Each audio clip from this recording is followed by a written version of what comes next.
Hi everyone. How are you all? What's up? Namaste. I am Shruti Tiwari and I'm back again from Top Rankers SuperGrads CAT to take you through the English section of CMAT. We have been conducting these sessions live on YouTube to help you prepare for your CMAT exams.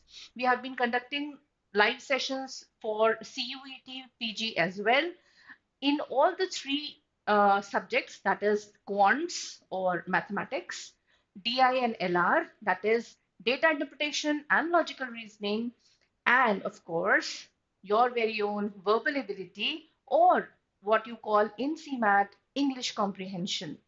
All right. So, in the same series of videos and live sessions, I'm here to take a very interesting session today. I've been taking sessions on vocabulary, which has been asked in CMAT, and I have been discussing PYQs, that is previous year questions, with you for so long. And I promise I'll definitely do it again for you. All right.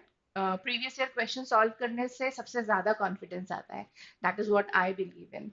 But today मेरा mood ऐसा हुआ कि I'll you know let you through the entire gamut of vocabulary questions.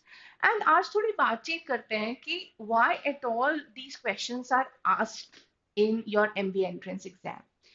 May it be any MBA entrance exam, it is NMAT or SNAP or XAT, or if it is CMAT or CUET, or if you go internationally also, then in GRE, GMAT, everywhere, they are more interested in testing your language and testing your vocabulary, grammar. Why at all are they interested in testing you on all these things? So let's have a small discussion on that. Okay. And obviously, a discussion on the session and the name of the session, and that is vocabulary potpourri. Why? Why am I calling it a potpourri? It is because it's a hodgepodge. All right. Because I have actually taken all the variety of vocabulary, not all, all the major variety of vocabulary questions. And I just wanted to have a detailed discussion on how to approach these questions, why at all they are asked, and what is expected out of you. All right. So if you're there with me, hang on with me, and let's get started. All right. So this is basically the variety of questions which I have included. These are high frequency words. What do you mean by high frequency words? Words which are used in everyday English, everyday, or professional, daily usage, all right, or very commonly used. So these are words abound in your CMAT exams. And why at all are they asking you these questions or these high frequency words? What is the reason behind that? The purpose is obviously to test you on the real grounds, isn't it? All right. So popular foreign words, which are again popular, that means they are in use. Okay, they will not be asking you foreign words which are archaic or which you don't even, which people generally don't even know. But then there will be words which are French in origin, Latin in origin, Greek words are there, words which are Arabic in origin, and a few Sanskrit and Hindi words as well. All right. Then words or questions based on root words are there in CMAT. Root words, basically from one word, there are multiple words which are made, and that is where they'll be testing you, whether you know those roots or no, because most of the English words come from the Greek origin or Latin origin. And so they always have these roots in them. Say, for example, if I say, uh, gynae, isn't it? Or gammy. So this is a root word, cressy. It's a root word. So with that word, we have multiple words which can be created. So they'll be asking you questions on them. Then there are thematic words, as I told you, words which come from a particular theme. All right. So for example, business world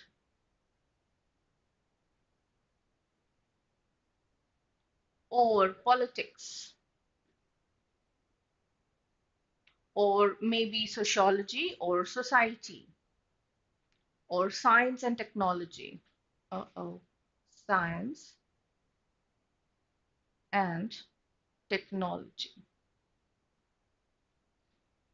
So there are specific words pertaining to these themes, and they will be asking you questions based on them.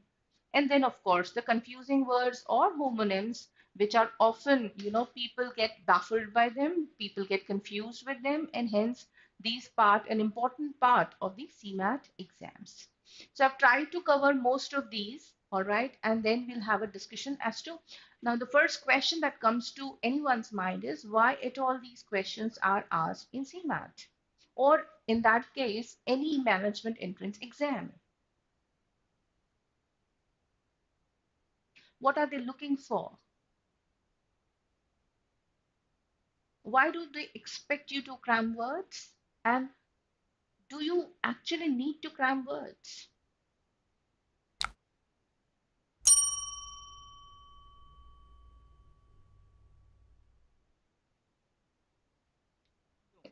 They don't want you to cram words. They just want to test whether you are a good reader or no. All right.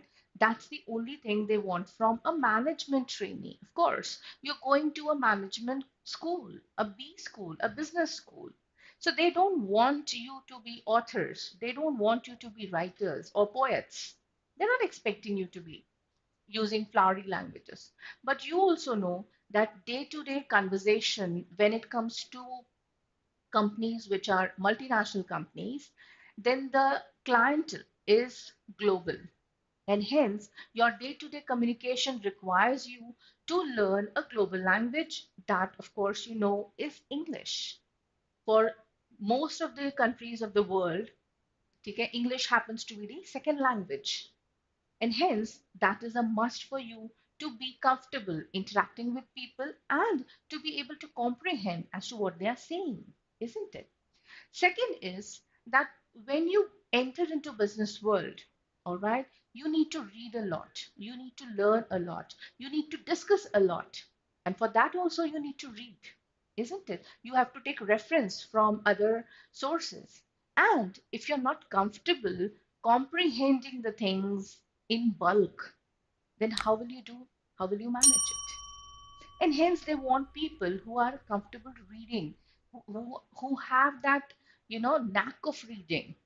Okay, so that's what they're testing you on, and that's the reason why they're asking you these high frequency words, popular foreign words, because in day-to-day newspaper articles you will find them in abundance. So if you are reading newspapers for past couple of years or maybe more than that, then I'm very sure that you must be aware of these expressions or these words. Okay, in high frequency words also comes idioms or phrasal verbs, which we generally use colloquially also and in writing also. So they are basically testing you on that. Okay, now the question is, what should be your regime to strengthen your vocab muscles? You have seen that they are asking you a lot of vocabulary questions. So, what routine should you follow so that you are able to have good vocabulary, you're confident with usage of vocabulary? What you should do? Obviously, the very first thing and the most important thing is to read authentic. Read from authentic source. All right. So here, obviously, I'm not asking you to read anything and everything online. All right.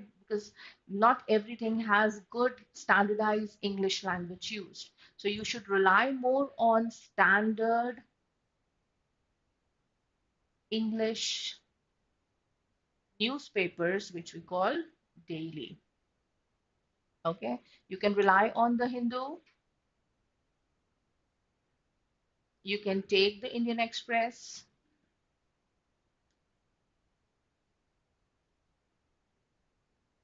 the Economic Times, Times of India, whatever you are comfortable with, you can take, help of these newspapers. And I want you to read the opinion page, opinion, or what we call editorial. So there are a lot of columns and articles, scoops, all right. And then, there are some columns which are based on some permanent, columnists are there who keep giving you analysis of the current situations, whatever is happening in the society, whatever is happening in your country, outside your country. You will be, well aware of the geopolitical scenarios, the geopolitical economic things which are happening in the entire world. So that will also help you in your general awareness or current affairs. Okay. So this is the first and the most important thing. You should actually start your day with this. All right. Second is you should listen to standard English. And what are the sources for this standard English? The very best source is, of course, TED Talks. All right, so this is a entire, you could say, a cluster of stars coming to you. They are all, renowned scientists, journalists, social activists, people who have made a mark in the world, and they are renowned for their, contribution. So they come and they share their ideas with you. So they are going to help you develop a lot of good analytical, thoughts, and they are also going to help you develop that good English, that good vocabulary. Okay. And obviously, when you discuss the same things with your friends, you'll be actually revising it, practicing it more. All right. And your level of English will automatically raise. You should go to, I would say, National Geographical, Nat Geo. You could go to BBC for listening to the international news. So these are good sources of listening to standard English. All right. The third and a very interesting way of working on vocabulary is, rather than cramming words, uh, what you should do is, this would be really helpful for you. You should replace common words with some, elite words.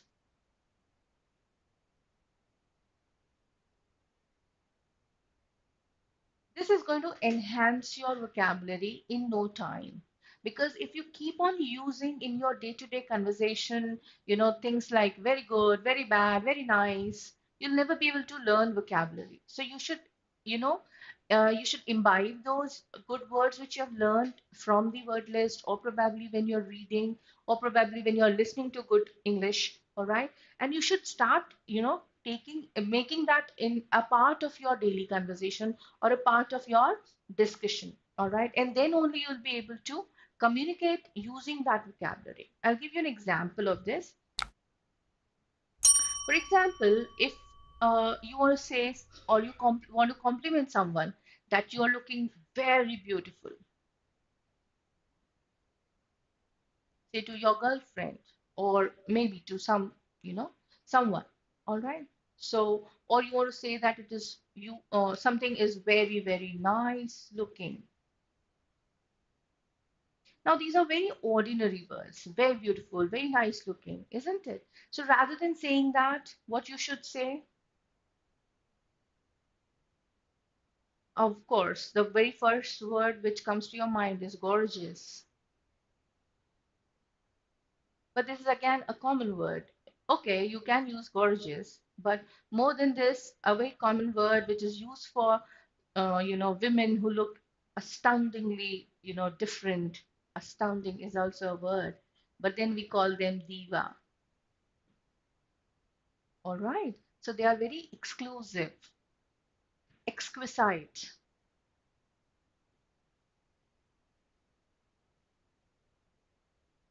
All right. So you can use words which you have learned and which make more, you know, which make more impressive language.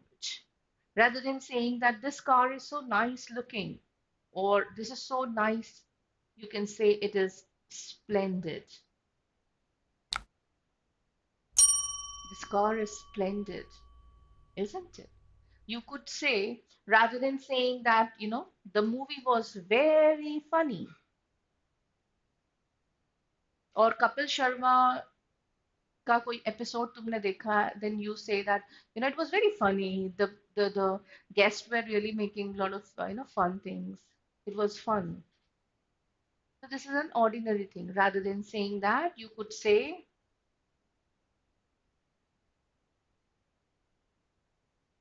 it was hilarious, isn't it? So you could say words which make your vocabulary, sound really impressive. And this is something which you have to do day in and day out. Okay, every day, 5 to 10 words you learn, and then you replace your ordinary words with that, then that would be really good. So my uh, homework or probably something which I want you to practice is you tell me that if I'm very hungry, which I am right now without lunch, so what should I say? I'm very hungry. I should say I am starving. Or better than that, if I want someone to really join me for lunch, I would say I'm famished. All right. Famished. That means भुखमरी का शिकार ही हो गई हूँ मैं तो बिल्कुल भूख से मर रही हूँ ठीक है so that is starving or famished. Okay. Or if you want to say someone that something is really I would say that I have this loud noise coming, so it is very loud. The traffic, that noise is very loud. Or you are in a place wherein there are so many people speaking at the same time, so it is you would say that it is very loud. So rather than saying very loud, what would you say? You can say it is deafening, isn't it? So rather than saying that the traffic noise is really loud, you could now say that, oh my God, it is deafening. So this way, day in, day out, when you start using good vocabulary, it will automatically add on to your vocab list. So rather than cramming the words, try and use words which you have learned. And I'm very sure with these sources in hand, every day reading few columns of newspaper and listening to at least one or two good people, or good in not good, good, I wouldn't say good, I would say elite, all right, people from different sources is going to add on to your vocabulary every day. All right, but if you just keep on taking in and do not contribute or do not practice, do not speak it out, then it is not going to come or get registered in your head. So it's very important that you start using those vocabulary words in your day-to-day language. So I'm now taking a few questions to illustrate that. like if I talk about this question from CMAT, like if this is a question which is asked. Now, this is very, very simple looking question, isn't it? The lady dashed the candle. Now you have to choose the phrasal verb. And the words are also not very, you know, flashy words. They are very simple words, day to day, high frequency words, isn't it? So this is put.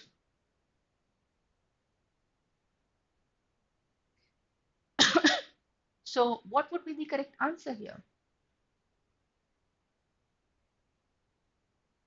What would be the correct answer here?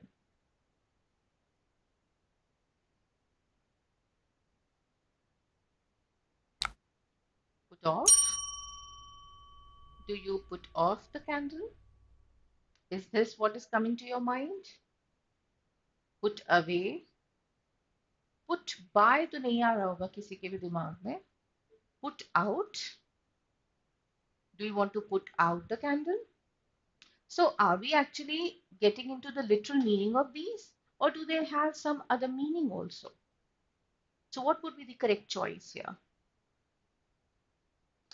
It will be put out, because put out means what? Extinguish. Okay, that is turn off.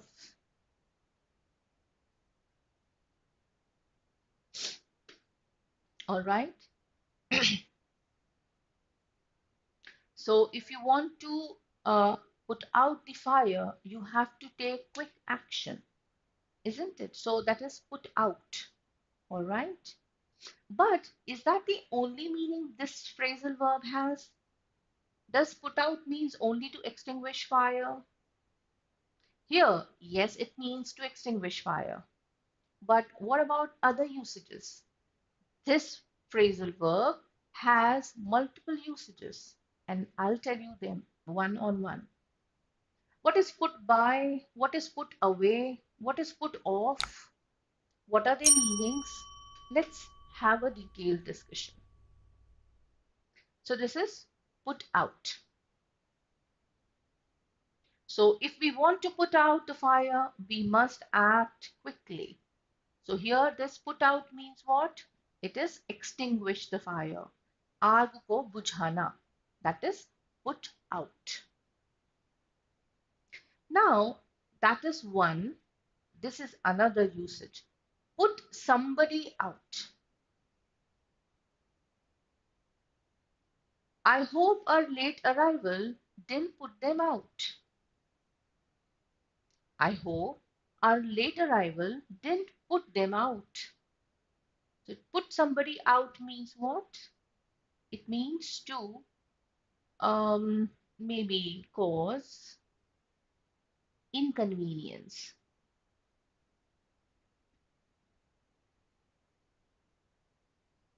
Or maybe, causing some extra expense or maybe some extra work to be done. All right, so that is put somebody out. Put somebody out for some extra work or expectation of some extra work to create some inconvenience with.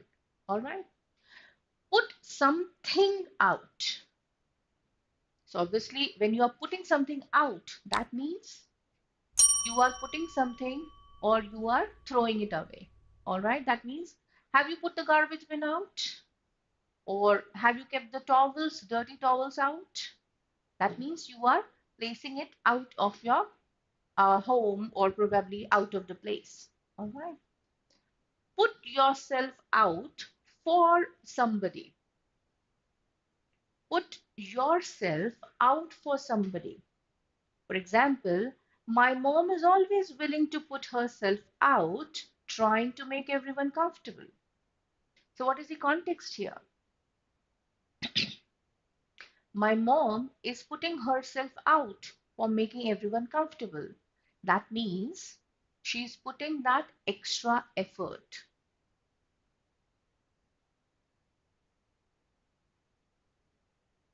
Isn't it? Going an extra mile भी बोलते हैं हम लोग. Going an extra mile to help people. All right. So put an extra effort or spend something more, do some expenses for people or somebody. For example, some guests are arriving, then obviously your father will put himself out to bring certain exclusive dishes, or probably some ordering something for him, or maybe taking him out for dinner, isn't it? So put out doesn't only mean one thing. Put out doesn't mean only putting out the fire. It also means to cause inconvenience. It also means to put out or throw away things. Or it also means to put an extra effort or expenses for people. Now, if you read good newspapers, or if you read, you talk with people day to day, then you will be able to understand these usages very quickly, and that's where they are testing you. All right. How much of day-to-day English you know?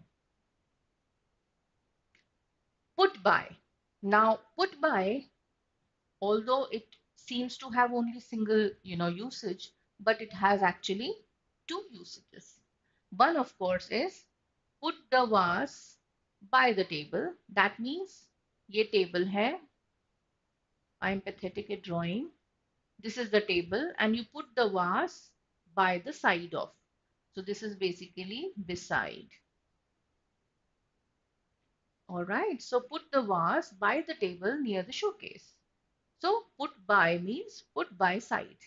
All right, so this is location or place. This is put by. I am putting by half of my salary to buy you a new scooter. So here putting by means what? Is it side mein rakhna? It is basically to save.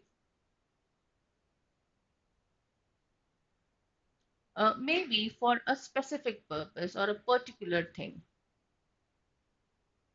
जैसे गुल्लक में डालते हैं हम लोग particular purpose. तो जब हम गुल्लक में डालते हैं कोई स्पेसिफिक पर्पस के लिए हम पैसा इकट्ठा कर रहे हैं, तो will say that I am putting by my cash और putting by my savings to buy something. Alright. Third option was put away. Now put away के भी देखो कितने यूसेजेस हैं, and these are very popular usages. All right. Put away. Please put the car away. So what is the context here? Please put the car away. Car को ले जाओ. What's the context? It's basically to keep in original place. Car कहाँ से निकालता है इंसान? Garage से. So please put the car away means keep it in garage. All right. You generally say please put the dishes away or please put the cups away. Kitchen sink से kitchen sink में जाकर रख दो, जहां पर से लिए थे वहीं पर जाकर रख दो. ठीक है. Then put away, in this sentence, she has a few $1,000s to put away for her retirement. So what is the context here? To put away for her retirement. Again, as we have used it in put by, we use it for put away. But here we are actually using it for longer period of time and for a not for a specific purpose, but in general. All right, for future. So save for future. He must have put away a full bottle of whiskey last night. So is it for saving something? Is it talking about, preserving something? Or is it talking about keeping in the original place? No. Here it means to finish up or to drink. Maybe it could be even eat. But here it means क्योंकि whiskey है, इसलिए to drink in large quantity. Okay, full bottle of whiskey he had finished. All right. So that is put away. Now coming to the last option, that was put off actually. But I have taken put on as well to give you that clarity. Why we did not use put off for fire. Okay. What is put on, by the way? Dad, please put mom on the line. If you're calling and you're saying, Dad, please put mom on the line, that means you want to talk with mom and you want her to be on the line. So here, put on means to connect with or probably give the mobile to mom so that she could talk, isn't it? Now, put on here, hurry up, put on your coat, or hurry up, put on your shoes. Let's get going, isn't it? We say that way. So here, put on means what? Put on your coat. That is wear, isn't it? Wear your shoes, wear your coat. So we don't say wear. You'll say put on. Okay. She's just putting on her makeup. Putting on her makeup, apply. You apply makeup, isn't it? But you don't say, I'm applying makeup. What you say? I'm putting on makeup, isn't it? Then there are certain sentences wherein it may have different meaning as well. That is something which I've not included here. Okay? Put on weight, isn't it? We say, I've put on 2 kgs this month. So there, put on means what? Gain weight. So there are multiple ways in which these phrases are used. And every sentence, you see, that the meaning is absolutely different, isn't it? Similarly, put off. So put something off. The meeting has been put off for a week. So the meeting has been put off for a week. So what's the context here? It is basically delay. And that's why we did not use it for fire extinguishing. So put off means to delay in time or maybe date. Okay, you could say that the wedding or the engagement has been put off for maybe uh, next month or next year, whatever. Put somebody off. I really don't want to go out with Harsh and Gaurav tonight.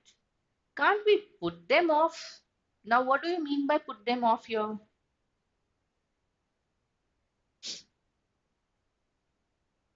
Basically, you stop seeing someone,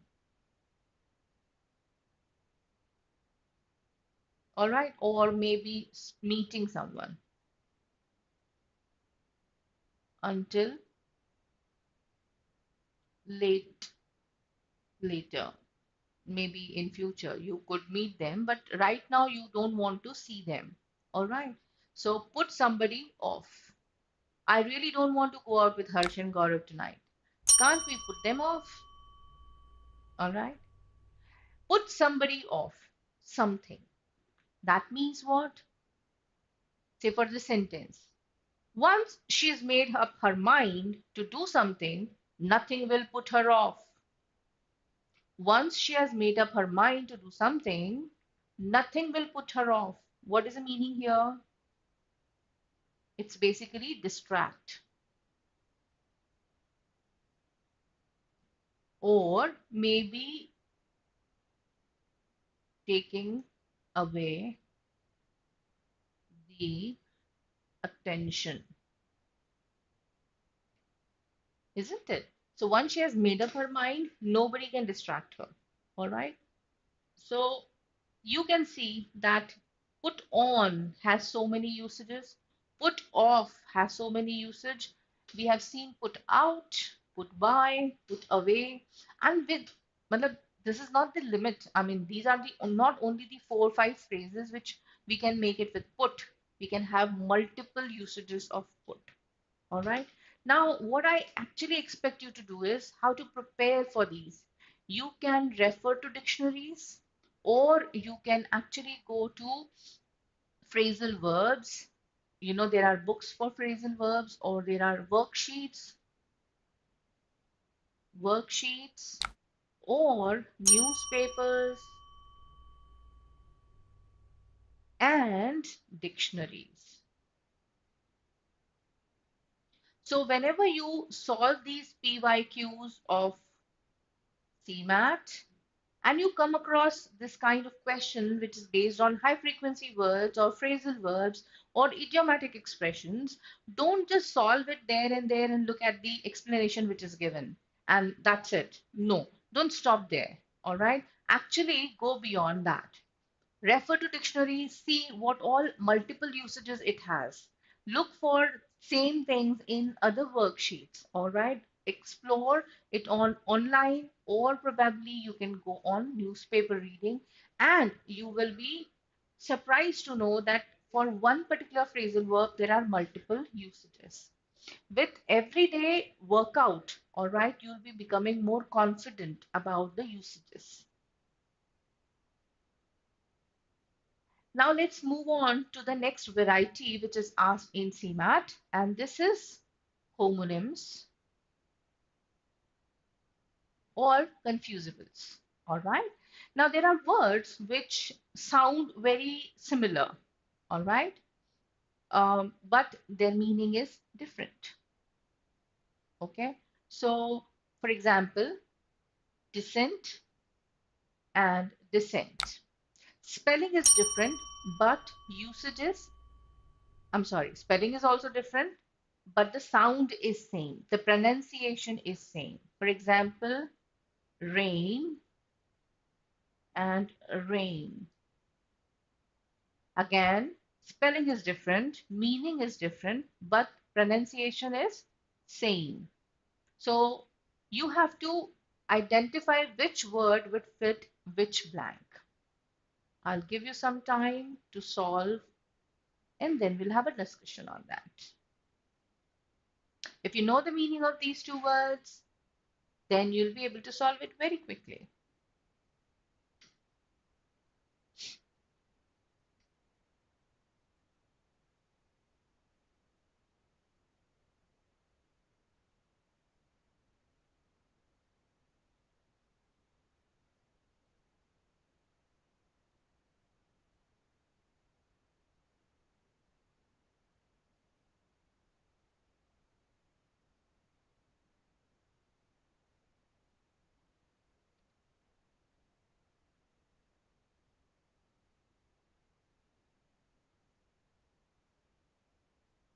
A steep dash from the peak brings you to a meadow. So from a peak, the thing is going down to a meadow or abyss. Or abyss is a little higher in intensity. Meadow is valley. All right, but it is going down. It is declining. All right. So obviously, one of these words means decline or okay. But in uh, Sandilya, in A, both the words are same. Do you feel in both the sentences the same word will come? Think more about it. Okay, a steep decline. All right, here the context should be decline. Dash is necessary not only for democracy but also for the survival of the human race. So, what is important for democracy? That there should be opinions. All right. So, the context here is more of opinions of people for democracy. What is democracy? This is demo. What do you mean by demo? Demo means people. Cracy is government. So the government which is by the people, of the people, for the people is democracy. So when there are multiple people, obviously यहाँ पर क्या होगा? Difference of opinion. So here the context is difference of opinion.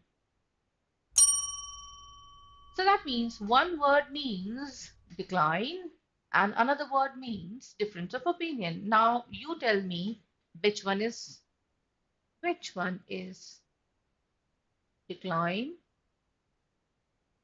and which one is difference of opinion.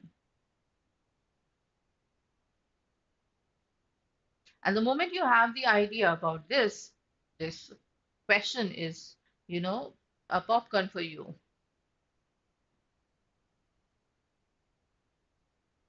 Why should I say a piece of cake?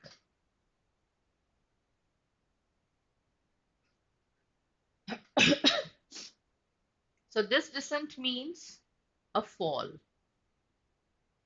or you could say sit down, or decline. This descent means, I would say, a kind of disagreement.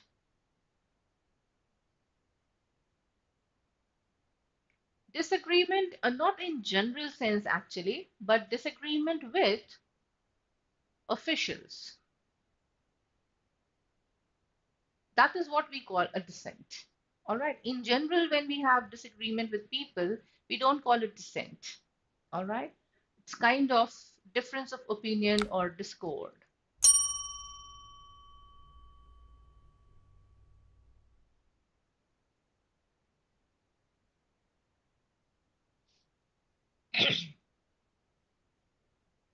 Okay. Uh,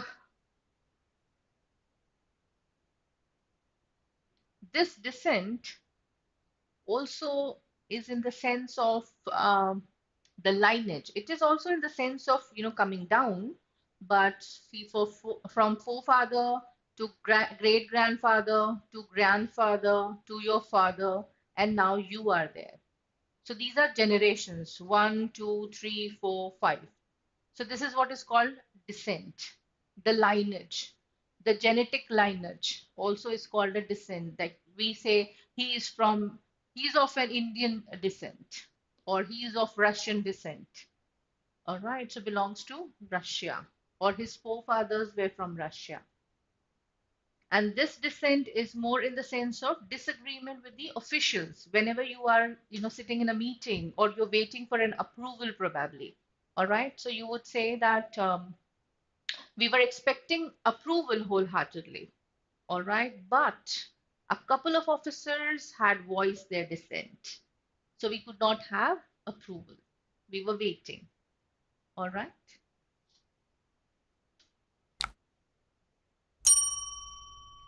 Now, again, this is homonym or confusables.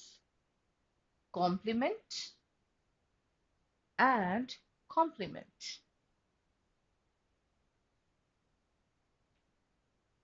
I give you a couple of minutes. No, rather, I'll give you few seconds to solve this question. Let's see.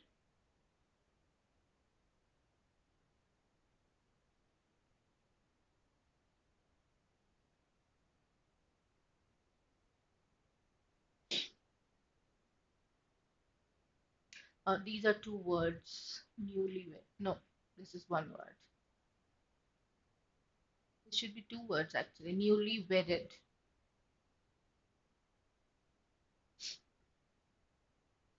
So one compliment you already know. It means to praise. You give compliments, isn't it? So you praise them or you say congratulations. So congratulate. And one is complement, which is like complementary angles which go hand in hand. All right, so that is complement. Okay, so see which one is which goes with the first blank and which goes with the second blank.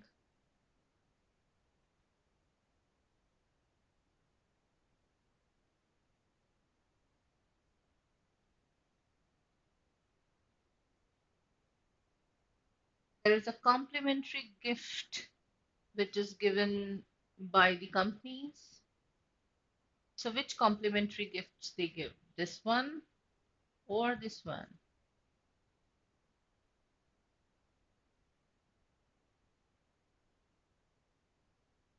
All right. So the answer should be B. Uh, Let me clear this mess. Okay. So compliment is basically praise. Everyone in the party praised the newly wedded couple as they complemented each other. That means they really match up with each other. All right. The extra qualities were in complement with each other. All right. So compliment. If I give you a sentence,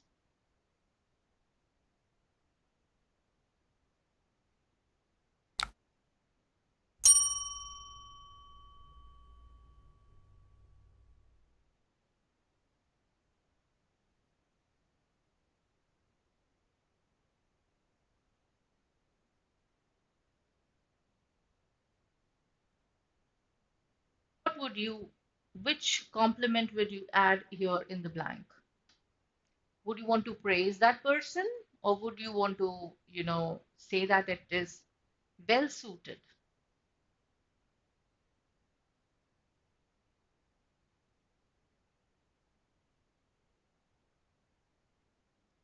There are two qualities, his polite manners and then elegant looks.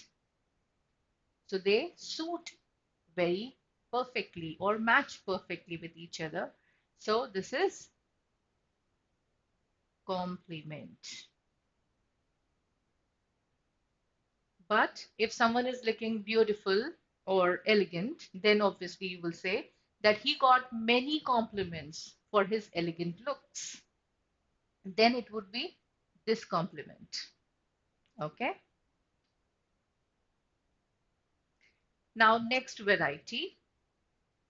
Have a look at the question first, and then we'll have a discussion.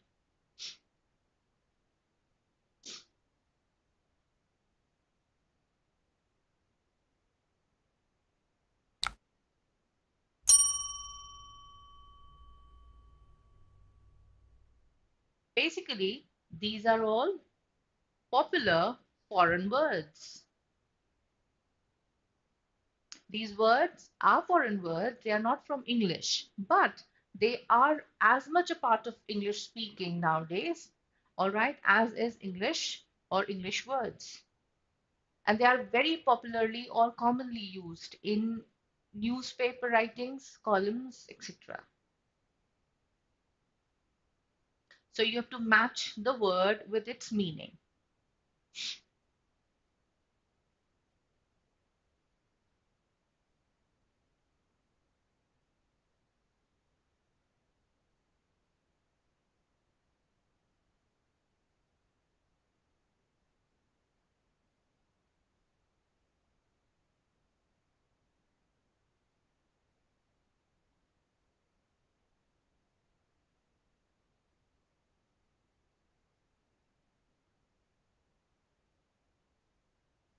Any answers?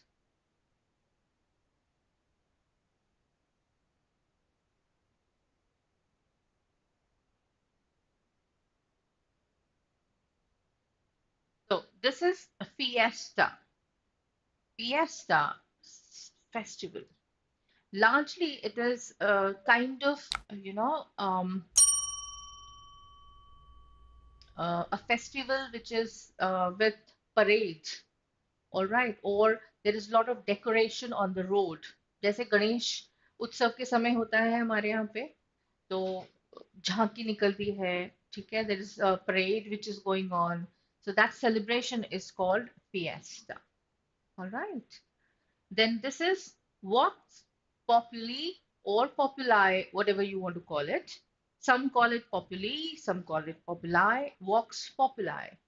That means its meaning is public opinion or the social, um, whatever is the opinion of people, larger public opinion on one particular issue. All right. So, for example, farmers' protest is going on. So, what's the vox populi? Larger majority of the people, what they have, what on which side they are. That is the public opinion. All right. The elections will be there. So then again, this word will be in use. That what's the vox populi? All right. This is gosh, gosh. All right. Gosh is basically awkward social behavior. I remember this word with um, cartoon character. I don't know if you have seen Donald Duck, Mickey Mouse. With them, there was this person, this character, whose name was Gosh. And he was a very clumsy character. He used to do all kinds of nasty things. All right. So I remember them with a cartoon character. So this is Gosh. Even in day-to-day language, when something is messed up or we have done something wrong, we generally say, oh gosh, isn't it? मैंने क्या किया? So gosh. All right. Vice versa. That is in the opposite way from what has been just stated. We generally use it, isn't it? That either way it is said. So vice versa. So festival goes with fiesta. Public opinion goes.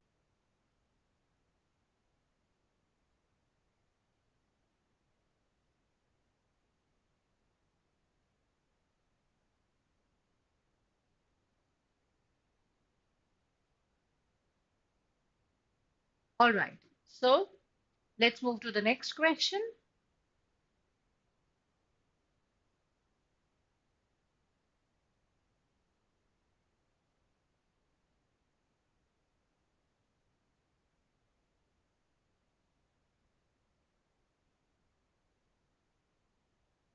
All right.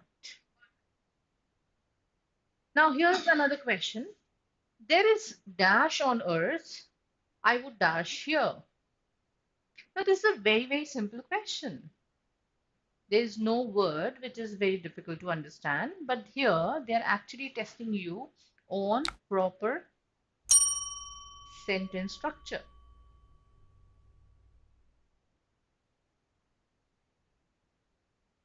Whether you are able to fit in proper words with correct context or no. So here we have to actually read every option with the sentence because this is more of grammar rather than vocabulary. But yes, because context is important, we need to look at it. There is anywhere on earth, sounds good. There is anywhere on earth. I would be here.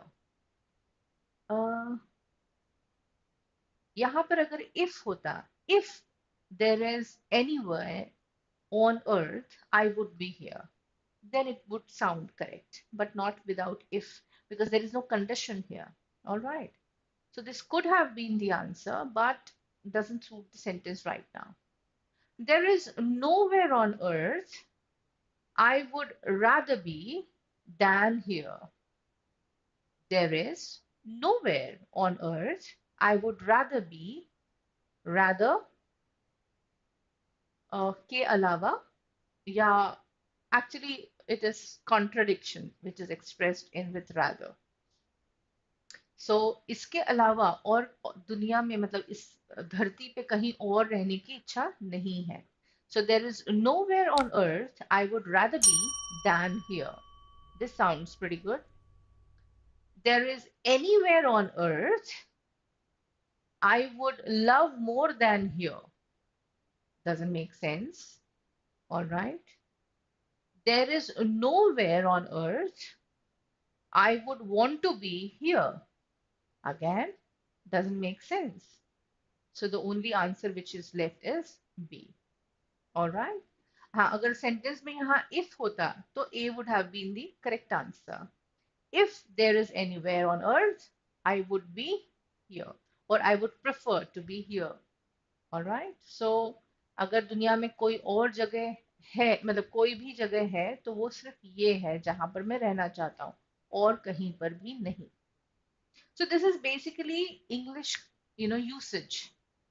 This is called English usage. Okay, and we have done few sessions on English usage, which is asked in CMAT. All right, so I want you to Go back to that playlist and you should watch those questions, the previous year questions, which are based on English usage. So it's not basically grammar, it is proper usage of words. All right. Next question. There are options which are given to you. You have to choose one word that fits all blanks. All right, contextually. Contextually. So there is one word which fits all the four sentences. Which one is that?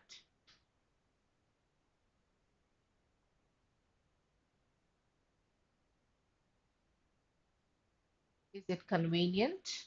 Is it pro rata? Practical? Ad hoc? Now these two words are foreign words, but very commonly used foreign words in corporate world. Even if I talk about legal, world, law, but mostly in business, yes.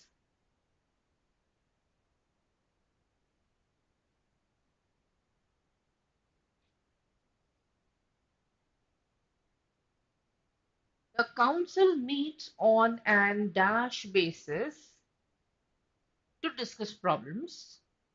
Taking painkillers on a dash basis does no harm. If you're able to afford regular gifts, you can simply give cash away on a dash basis. Higher education deserves better than these dash policy fixes. So, first of all, an intelligent person would actually take this hint. Every blank is preceded by an, and none of the options actually, except D, is with a vowel. And hence, a person who doesn't even know the meaning would be able to actually identify this hint and mark the answer. All right. So if you were able to do that, I'm proud of you. This will happen even in exams. All right. So you should be alert, aware. Now, what is ad hoc? Ad hoc is basically something which is done temporarily or probably you could say for a specific purpose. There are some committees which are formed on ad hoc basis, or there are certain laws or certain rules which are fixed to solve a particular problem. So we generally say that it is ad hoc policy fix. All right, as and when required, it is fixed. All right, so that is what is called ad hoc. What is pro rata? Pro rata, rata basically means proportion. So pro rata is in exact proportion. All right, as the quantity which is exactly what is required. That is what is called a pro rata. All right, so the council meets on an ad hoc basis. Painkillers on an ad hoc basis. That means as and when required, not every day or not regularly, for a specific purpose or occasionally. If you are unable to afford regular gifts not able to afford, then you can simply give cash away on an ad hoc basis. That means as and when required. Higher education deserves better than these ad hoc or temporary policy fixes. So D is a word which suits all the sentences.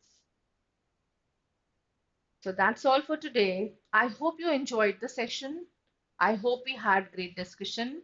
My expectation from you is take full advantage of these live sessions. These are meant to help you prepare very well for CMAT. All our best, faculty members who are experts in their own field are taking these sessions for you, whether it is mathematics, whether it is DINR, that means logical reasoning and interpretation, data interpretation, or whether it is English language. We are here with mostly, those concepts which are asked frequently in your CMAT exam. So do take full advantage of these sessions. Until we meet next time, take very good care of yourself. Namaste.